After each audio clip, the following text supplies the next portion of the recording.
Thank you, Bhante. The next question. Can we see every moment as an opportunity to develop right view? In meditation, is this also developing right view each moment? Yes. In meditation actually we think is something that we do sitting in one place. That is also meditation, that's the important part. That is what is called intensive meditation. Intensive meditation. But meditation can bring into our life even out of sitting, standing, walking, lying down, and so forth and so on. What is the kind of meditation that we can bring into our daily life? Is seeing our body, feeling, perception, thought, and consciousness changing very, very rapidly. These changes take place all the time. And also we can pay attention to our mind to see whether the mind is affected or influenced or dominated by greed, hatred, or delusion, or non-greed, non-hatred, non-delusion, and seeing all these phenomena exactly as they are is meditation. Friends, we live in two worlds, external world and internal world. External world is the world that along taking us goes around the sun. It takes us and goes around itself, making circles around itself. And then taking us, it goes around the sun. That is external world. Internal world circulate within itself. In the internal world, we have different material to deal with. In the internal world, we have anicca, dukkha, anatta, suffering, cause of suffering, the paticca and bojjhanga. These are in the internal world. So, when we meditate, we have to withdraw from external world. Whether we like or not, whether we know it or not, it happens by itself, by the force of gravity. But internal world doesn't operate by gravity. Internal world is intentionally controlled, intentionally with carefulness, mindfulness, right understanding, and so forth. We can guide, control, and therefore mindful meditation must be with the internal world, not with the let the external world be there. Let the external world be as it is.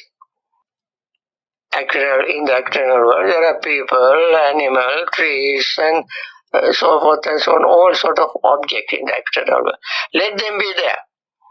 Let them continue their own, circular movement, rotating. But we must learn to deal with the internal world. And that we can do whether we are sitting, standing, walking, lying down, anytime, even in lying down, pay attention to your mind and see what kind of thoughts arises.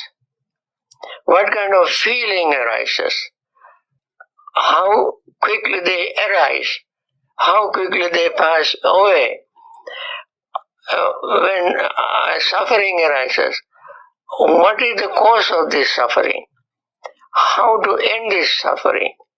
What to do to end the suffering? And so forth.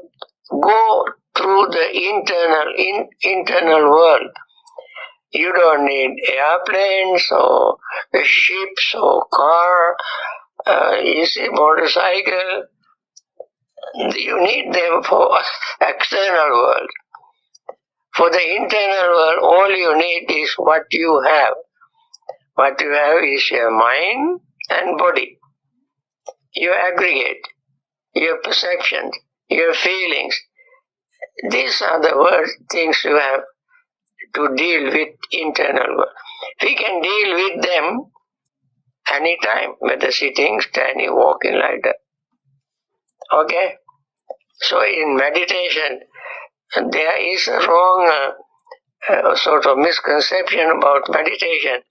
People think we must sit in one place like a rock and meditate. Sitting in one place, of course, good.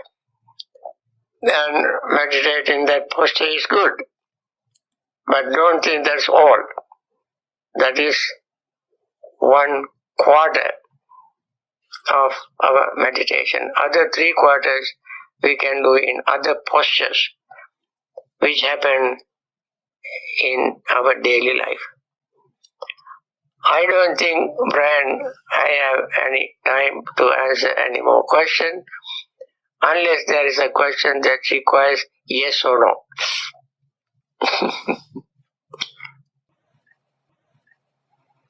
The next question, dear Bhante. Yesterday we said, as soon as the sound and ear come together, that very moment consciousness arises. According to previous recording, desire arises. Then we said, if we don't pay attention, let the sound be there, we are not conscious of it, there is no contact. How come consciousness sometimes arises from the sound and ear coming together, but other times it doesn't? No, only when we pay attention, sometimes you are engaged in certain things and sound is going on, you are not aware of that. And hearing needs attention. If it happens automatically, naturally, you go to a certain place like shopping mall, you are fully engaged in selecting your items. And you have to read the label, read the price and qualities and so forth. Your attention is on the merchandise.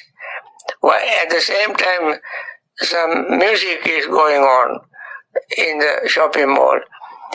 You don't know who sings it, what kind of music it is, and so forth. You're not paying attention.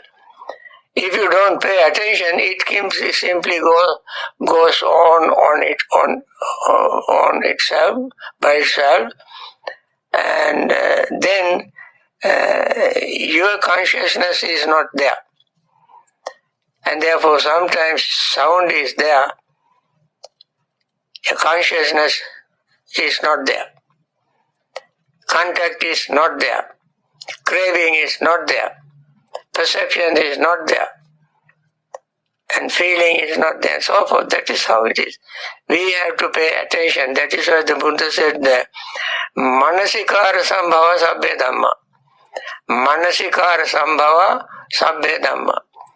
All phenomena arise from attention. That is why attention deficient children cannot learn well, because the things don't penetrate into their brain if they don't pay attention.